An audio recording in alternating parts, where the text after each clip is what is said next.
எல்லாரும் அதிகாரத்தை கைப்பற்றுறதுக்கு தான் ஆசைப்படுறாங்கன்னா கட்சியை கழிச்சிட்டு திமுக வந்துடும்.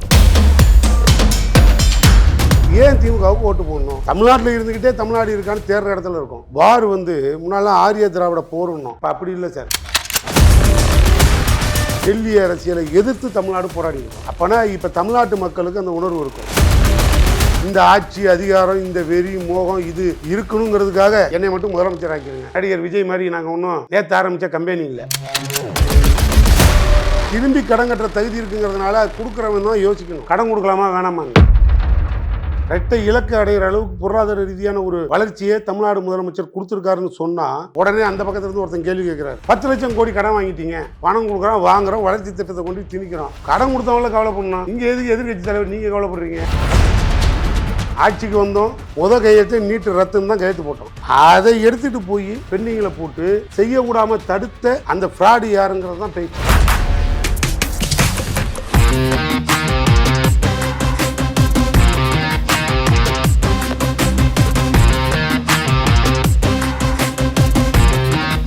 இப்போது புதிய அறிமுகம் ஆச்சி ஹோட்டல் சாம்பார் 50 கிராம் ரூபாய் 20 மட்டுமே. இப்ப எல்லா கட்சிகளுக்கும் விருப்பம் என்னன்னா அதிகாரத்தை கைப்பற்றணும், பவருக்கு வரணும் அப்படின்ற விருப்பம் தான் இருக்கு. திமுகவை பொறுத்தளவுல அதிகாரத்தை தக்க வச்சுக்கணும் அப்படின்ற ஒரு முனைப்போட செயல்படுறாங்க. ஸோ டிபேட்டுக்குள்ள போறதுக்கு முன்னாடி எதுக்கு திமுகவுக்கு ஓட்டு போடணும், திமுக இந்த 4.5 வருஷம் என்ன பண்ணியிருக்காங்கன்றத சொன்னா நல்லா இருக்கும். எல்லாரும் அதிகாரத்தை கைப்பற்றுறதுக்கு தான் ஆசைப்படுறாங்கன்னா கட்சியை கழிச்சிட்டு திமுக வந்துட்டோம், பிரச்சனையே இல்லை. இன்னைக்கு கூட ஒரு ஆளுங்கட்சி பாராட்டி ஒரு அதிமுக எம்எல்ஏ, அதிமுக தொண்டர்களால் தேர்ந்தெடுக்கப்பட்ட ஒரு எம்எல்ஏ இனி தமிழ்நாட்டை காப்பாற்ற இந்த ஒரு தலைவன் தான் தேவைன்னு இன்னைக்கு சட்டமன்றத்தில் பதிவு பண்ணுறாங்க. ஐயப்பன்னு ஒருத்தர். அப்போனா அடுத்த ஆளை போகிற தலைவனை அதிமுகவே முடிவெடுக்குது. இதை விட ஒரு பெரிய சிறப்பு இந்நாள் பொன்னாள் நன்னாள் மாற்று கருத்தில். ஏன் திமுகவுக்கு ஓட்டு போடணும்? இப்போ நடக்கிற வார் யாருது? தமிழர்களை தமிழன் ஆளணுமா, அல்லது இந்திக்காரன் தான் இங்கே இந்தி ஒழிகன்னு சொன்னோம், இனிமேல் இந்திக்காரன் தான் ஆளணுமா தமிழ்நாட்டை? அது மாதிரி இங்கே வார் முன்னாலாம் ஆரிய திராவிட போறணும், இப்போ அப்படி இல்லை சார். தமிழ்நாடு விசஸ் டெல்லி அந்த கான்செப்டில் இப்போ தமிழ்நாடு போயிட்டுருக்கு. வரைபடத்தில் தமிழ்நாடை நாங்களே தமிழ்நாட்டில் இருந்துக்கிட்டே தமிழ்நாடு இருக்கான்னு தேர்ற இடத்துல இருக்கோம். அப்படின்னா தமிழ்நாட்டோட நிலைமை என்ன? ஆளுங்கட்சியான திமுக ஒரு 500 போராட்டத்தை அறிவித்து போராடி இருக்கும். எடப்பாடிக்கு எதுவும் தெரியாது, இந்த போராட்டம் எங்கே நடந்ததுன்னு கூட தெரியாது. எடப்பாடி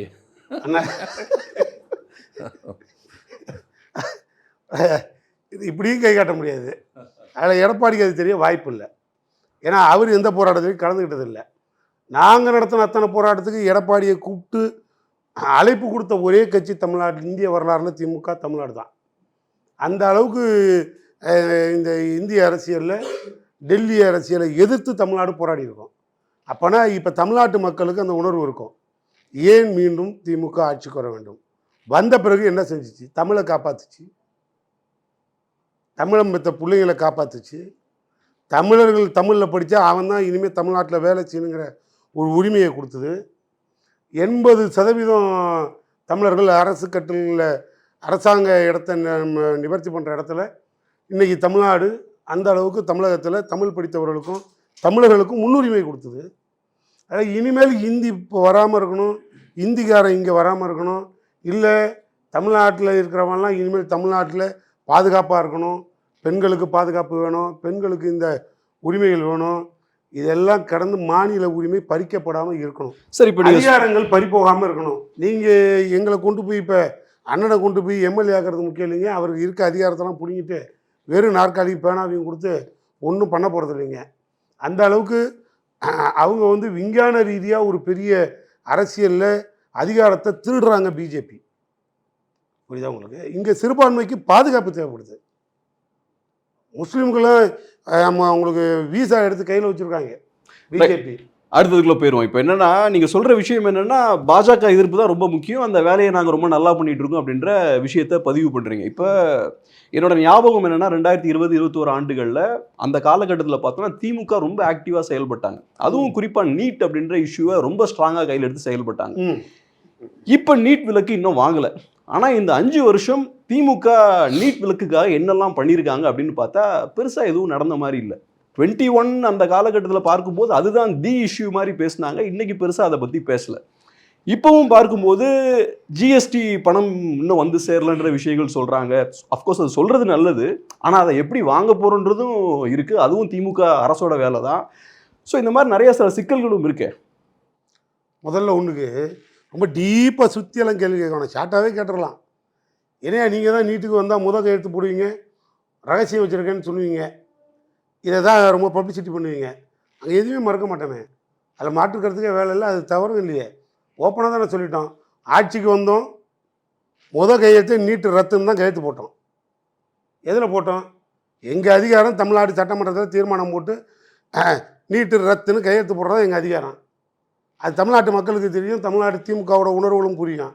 கொடுத்த வாக்குறுதியாக நாங்கள் கையெழுத்துலேயே தீர்மானம் போட்டு ரத்துன்னு தூக்கி விட்டறிஞ்சிட்டோம்.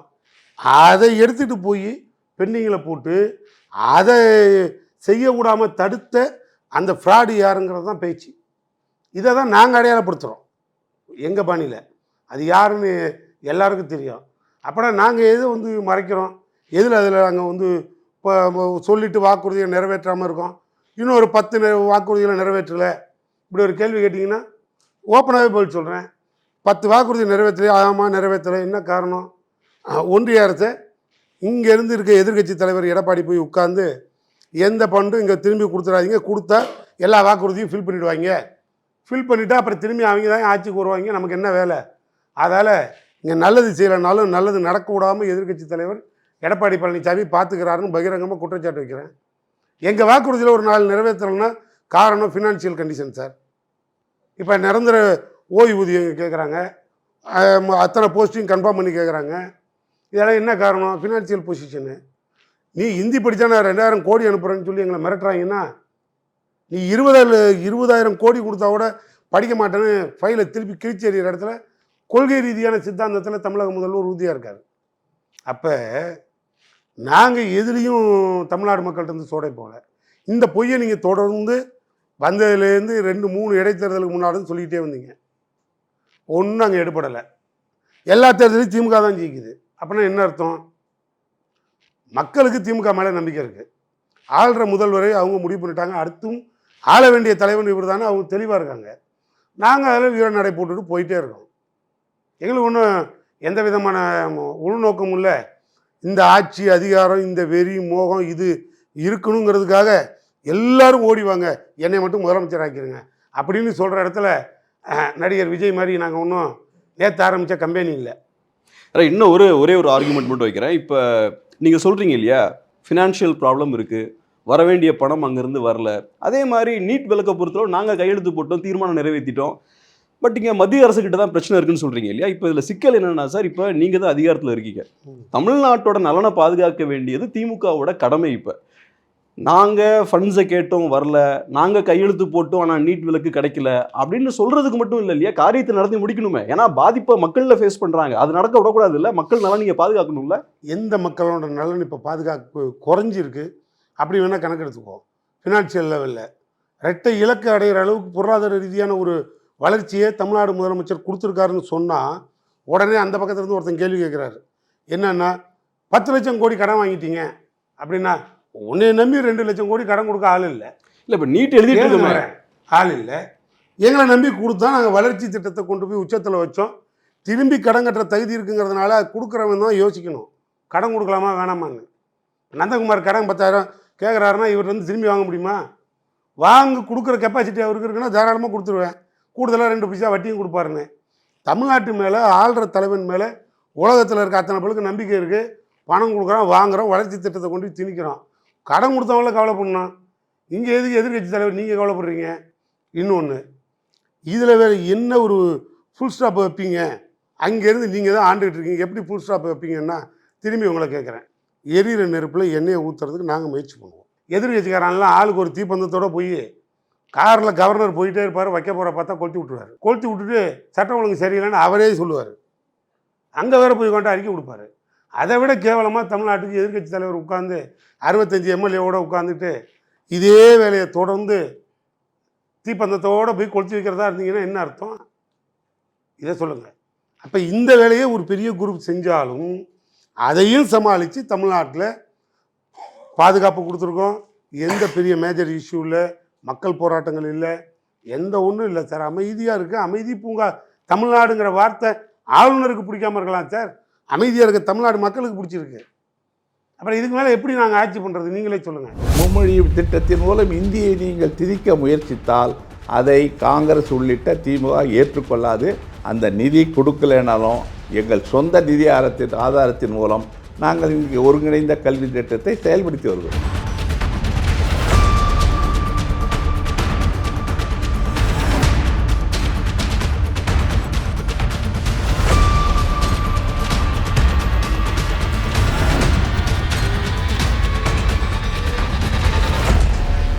இப்போது புதிய அறிமுகம் ஆச்சி ஹோட்டல் சாம்பார் 50 கிராம் ரூபாய் 20 மட்டுமே.